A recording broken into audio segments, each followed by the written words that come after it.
ഗജകേസരിയല്ലേ അവൻ. മാതംഗലീലയിൽ പറയുന്ന സർവ്വലക്ഷണങ്ങളും തികഞ്ഞ കൊമ്പനാവൻ.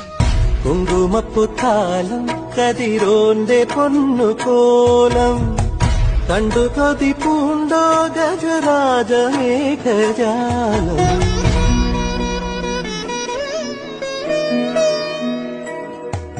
മനസ്സ് മുഴുവനും കൃഷ്ണനല്ലേ?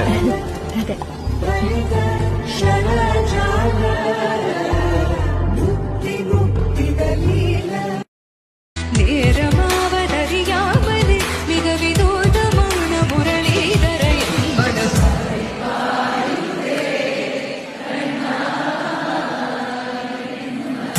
പായുതേ